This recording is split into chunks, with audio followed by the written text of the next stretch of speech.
नमस्कार दोस्तों। आज के इस वीडियो में आप सभी लोगों का बहुत बहुत स्वागत है। और आज के इस वीडियो में हम रिएक्ट करने वाले हैं जे कृष्णमूर्ति के ऊपर, और वीडियो का टाइटल है going to the root of fear.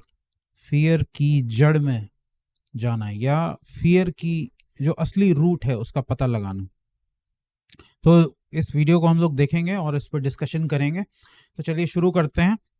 और आगे बढ़ने से पहले अगर आप लोगों ने चैनल को सब्सक्राइब नहीं किया है तो चैनल को सब्सक्राइब ज़रूर कीजिए, और अगर आप लोगों को ये जो इनिशिएटिव है वो पसंद आता है तो वीडियो को लाइक कीजिए और अपने दोस्तों के साथ भी शेयर कीजिए। चलिए शुरू करते हैं। So we are saying, is it possible psychologically to be free of fear, all fear? पहली लाइन ही बहुत इंपॉर्टेंट है। क्या बोला जे कृष्णमूर्ति ने कि is it possible to free from fear, यानी फियर कोई बाहर की चीज नहीं है। फियर एक साइकोलॉजिकल फिनोमेना है, इसका लेना आपकी साइकोलॉजी से है। यहां की बात चल रही है, आपकी साइकोलॉजी से इसका लेना देना है। हमें लगता है कि फियर कोई ऐसी चीज है जो बाहर से हमारे पास आई है, नहीं, ये अंदर ही पैदा हो रही है। सबसे पहली चीज तो आपकी साइकोलॉजी में ये पैदा हो रही है, आपकी साइकी में ये पैदा हो रही है। तो सबसे पहला इंपॉर्टेंट क्वेश्चन ये है जो कृष्णमूर्ति पूछ रहे हैं कि is it possible to be completely free psychologically from fear. Okay, चलिए आगे बढ़ते हैं। We took attachment.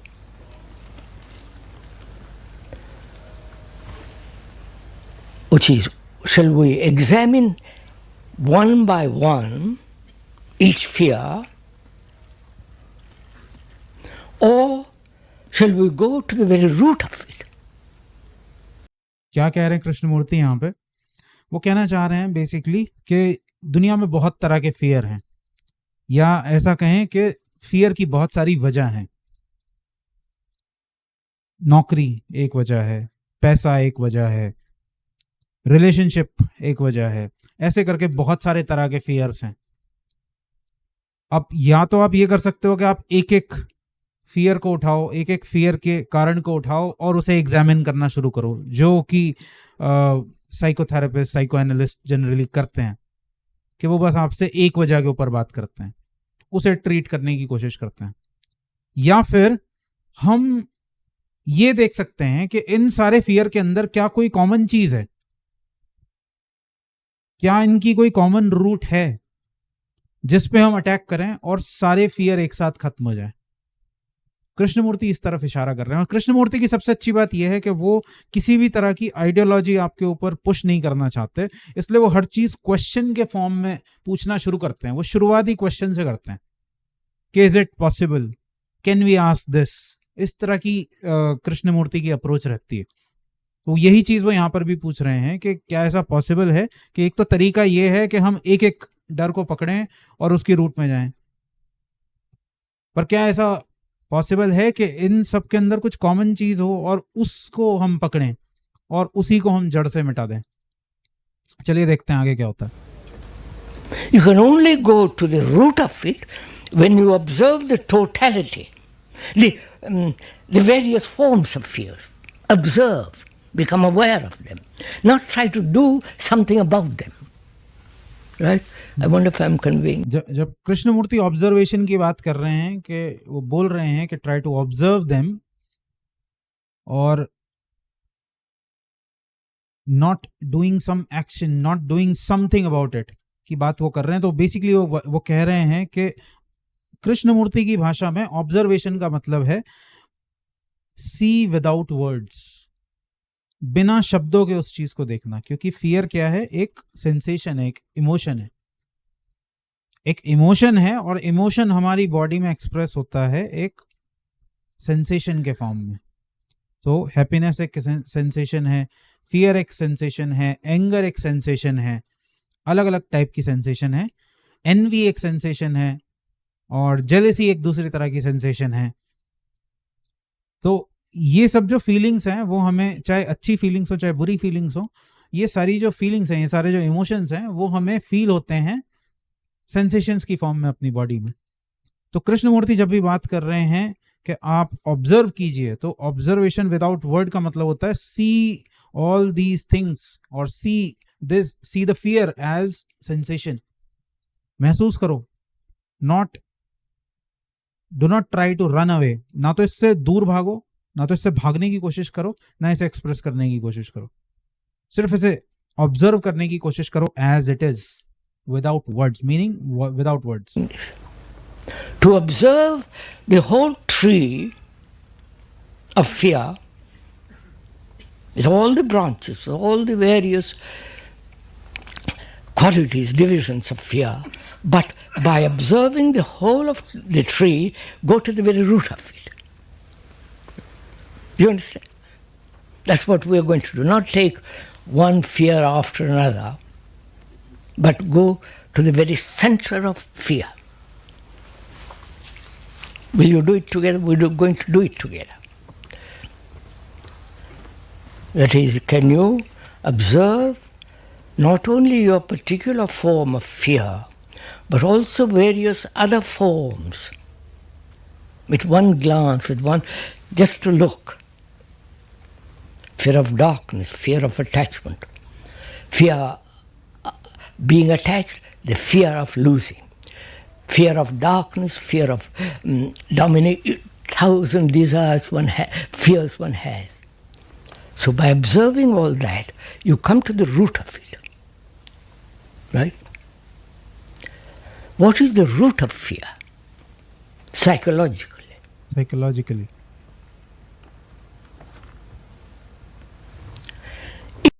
आगे बढ़ने से पहले कृष्णमूर्ति कर क्या रहे हैं? बेसिकली वो बार बार वो खुद से आंसर देना नहीं चाहते, वो चाहते हैं कि आप इस चीज को खुद से फाइंड आउट करें। इसलिए वो हमेशा क्वेश्चन से शुरुआत करते हैं और बीच बीच में पॉज लेते रहते हैं कि देखें कि आप इसको फाइंड आउट खुद से कर पाते हैं या नहीं कर पाते हैं। मजबूरी है, वो एंड में आंसर देंगे इस चीज का, लेकिन वो आंसर बहुत काम का होगा नहीं, क्योंकि वो आपकी खोज नहीं है, वो आपने फाइंड आउट नहीं किया है। क्योंकि वो आपने फाइंड आउट नहीं किया है तो वो बस कोरे शब्द होंगे जिनमें कोई गहराई नहीं होगी। आपके शब्दों में गहराई तभी आएगी जब आप उस चीज को खुद से फाइंड आउट करेंगे, जब रूट ऑफ फियर को आप खुद से फाइंड आउट करेंगे। इसलिए कृष्णमूर्ति बीच में पॉज लेते रहते हैं।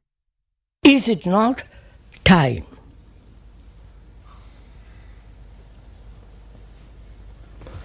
I'm putting it, examining it. It may not be right, but we're going to go into it. Is it not the root of fear, time? Tomorrow. The tomorrow. What might happen tomorrow? और time Krishnamurthy जब भी time की बात करते हैं तो वो बात कर रहे हैं थॉट की basically.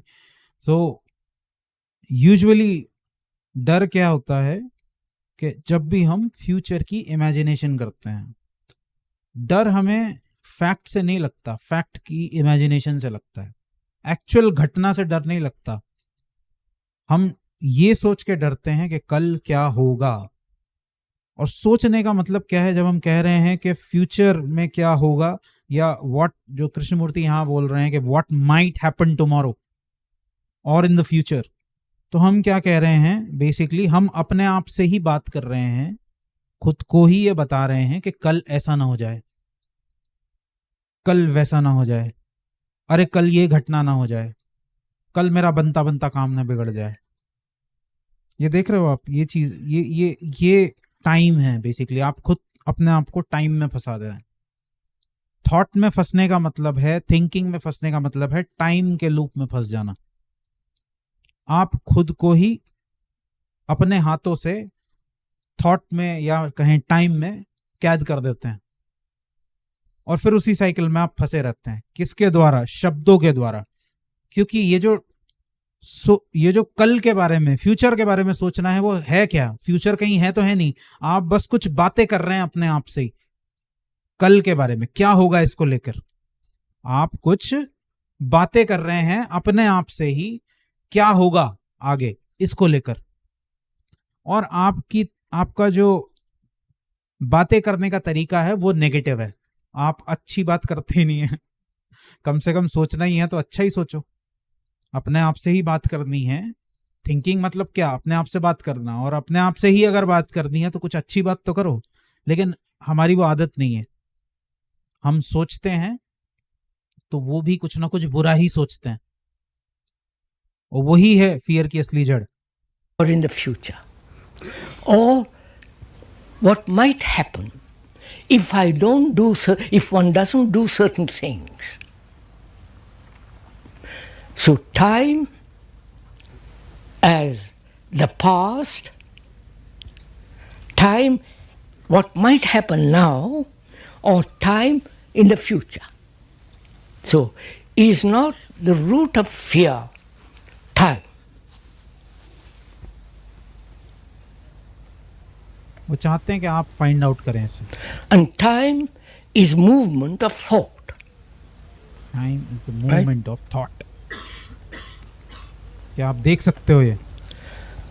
That is, one has been hurt in the past psychologically, and one is afraid that one might be hurt again in the future. And so there is resistance, building a wall around oneself not to be hurt, and fear of being hurt. ये क्या हो रहा है? कृष्ण मूर्ति एक पूरा का पूरा example लेके एक्सप्लेन कर रहे हैं कि कैसे आदमी अपने इर्द गिर्द डर का घेरा बनाता है।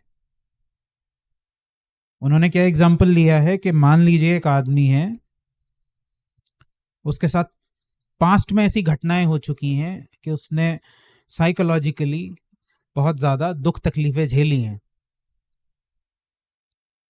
और अब वो बार बार ये सोचता रहता है कि कहीं ये सेम चीजें मेरे साथ फ्यूचर में ना हो जाए, कल मेरे साथ दोबारा ऐसा ना हो जाए। यही सोच के, यानी वो खुद से ही ये बातें करता रहता है, खुद को ये एक्सप्लेन करता रहता है कि कहीं मेरे साथ दोबारा ऐसा तो नहीं हो जाएगा, कहीं वो मेरी फीलिंग्स को दोबारा हर्ट तो नहीं कर जाएगा। यही सोच के वो अपने आसपास इर्द गिर्द एक वॉल बना लेता है, एक घेरा बना लेता है, बाउंड्री बना लेता है कि इस बाउंड्री से आगे मैं किसी को आने नहीं दूंगा। लेकिन ये थॉट भी इमेजिनरी है, ये बाउंड्री भी इमेजिनरी है, ये कहीं एग्जिस्ट नहीं करती, ये बस साइकोलॉजिकली एग्जिस्ट करती है। सो फियर भी आपका साइकोलॉजिकली एग्जिस्ट करता है आपकी थिंकिंग की वजह से। It is the movement of your thought. जो कल जो हुआ था उसे आधार बना के क्या होगा आगे, वो आप खुद से प्रोजेक्ट कर रहे हो। This is the root of fear. It means it's the whole movement of time as thought, time as measure. Right? Is this fairly clear?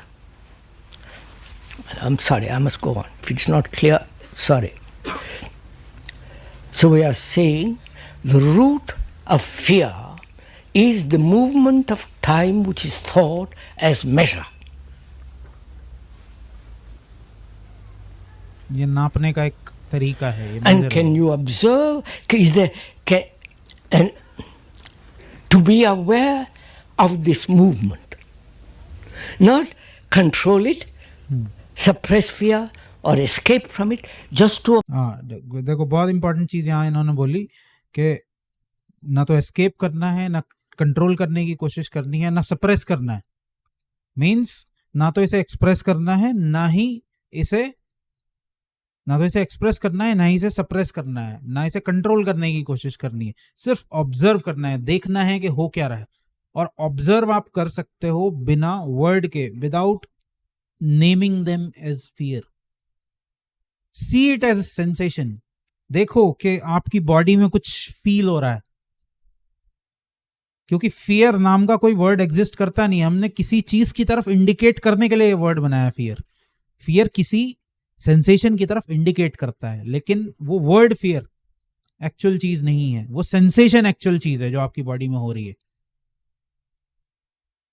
और सेंसेशन, जब आप इसे सेंसेशन की तरह देखोगे तो सेंसेशन तो सुबह से शाम तक हजारों तरह की होती रहती हैं आपकी बॉडी में।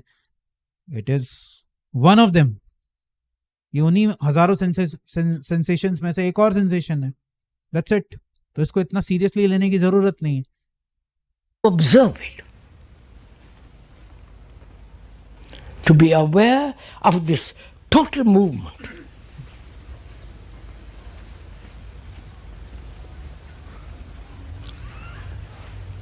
Right? Then, when one is aware of this total movement of thought as time and measure, I have been, I shall be, and I hope to be. To be choicelessly aware of this fact. चॉइसलेसली, जब भी कृष्णमूर्ति शब्द use करते हैं choiceless awareness या चॉइसलेसली aware, इसका मतलब ये choice आती किससे है? चॉइस आती है थॉट से। थॉट यानी वर्ड। बिना वर्ड के थॉट नहीं होगा, और थॉट नहीं होगा तो चॉइस नहीं होगी। तो चॉइसलेसली अवेयर होने का मतलब ये है सी विदाउट वर्ड। जब आप इस वर्ड को हटा दोगे, फियर वर्ड को हटा दोगे, तो क्या रह जाता है? सेंसेशन रह जाती है बस, और कुछ नहीं रह जाता। And remain with it. And हाँ, रिमेन विद इट, उसके साथ रहो, उससे भागो मत। Not to allow, not move away from actually what is. What is? Which is, what actually is the movement of thought, which says, I have been hurt in the past, and I hope I shall not be hurt in the future. And that very process of thinking is fear. I'm only taking that as an example. Krishnamurthy की सारी teaching का अगर सार कहा जाए तो वो इस एक लाइन में समा सकता है, not run away from what is. Not run away from what is, जो है उससे भागने की कोशिश मत करो। कृष्णमूर्ति की सारी टीचिंग्स का सार यही है, सत्य के साथ रहो, जो है उसके साथ रहो, उससे भागने की कोशिश मत करो। And this is the end of duality. क्योंकि ड्युअलिटी क्रिएट इस वजह से हो रही है कि जो है आपका माइंड उससे भागने की कोशिश कर रहा है हमेशा। जो है वो उसके साथ रहना ही नहीं चाहता। क्यों नहीं रहना चाहता? क्योंकि अगर प्रेजेंट में वो आ गया तो प्रेजेंट में उसकी एग्जिस्टेंस ही खत्म हो जाती है, वहां उसकी जरूरत ही नहीं है कुछ। अगर आप चॉइसलेस हो गए तो फिर माइंड की कोई जरूरत ही नहीं रह जाती। माइंड बसता है वर्ड्स के अंदर, माइंड काम करता है वर्ड्स के अंदर, चॉइस में, सिलेक्शन में, थिंकर, ऑब्जर्वर, जो भी आप इसे नाम देना चाहो। पर अगर आपने एक बार इसको समझ लिया, इस चॉइसलेसनेस को समझ लिया, तो फिर जो है आप उससे भागते नहीं हो, आप उसके साथ रहने को तैयार हो जाते हो, क्योंकि वो आप ही हो। वो जो अभी अनकंफर्टेबल फियर की फीलिंग है वो आप ही हो, वो आप ही की एनर्जी है।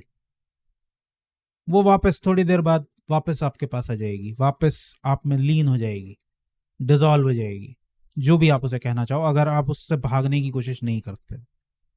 पर अगर आप भागने की कोशिश करोगे, जितना उससे लड़ोगे, वो उतनी ही ज्यादा प्रोफाउंड होती चली जाएगी, उतनी ही ज्यादा इंटेंस होती चली जाएगी।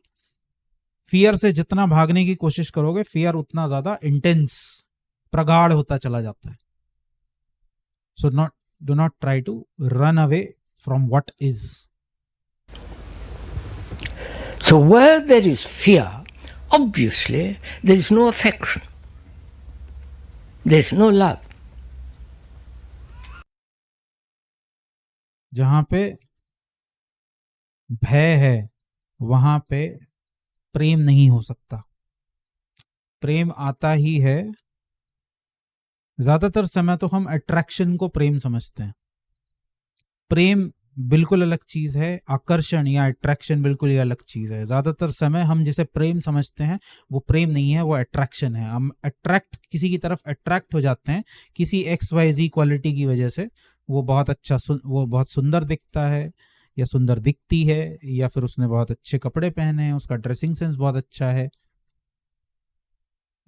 कोई भी रीज़न हो सकता है, उसके पास पैसा बहुत है, कोई भी XYZ रीज़न हो सकता है अट्रैक्शन का, पर वो प्रेम नहीं है। जब तक आप चॉइसलेस नहीं हो जाते तब तक प्रेम का जन्म नहीं होता, तब तक आपके अंदर डर रहता है, और अट्रैक्शन के साथ डर तोहफे में आता है, पीछे पीछे आता है उसके। जहाँ अट्रैक्शन होगी, जहाँ आप किसी की तरफ अट्रैक्ट हुए, वहां पर ये डर भी पहुंच जाता है पीछे पीछे। ओके, तो आई बिलीव हम ऑलरेडी अराउंड 20 मिनट्स का डिस्कशन कर चुके हैं इस वीडियो के ऊपर। ज़्यादा कुछ बोलने के लिए है नहीं।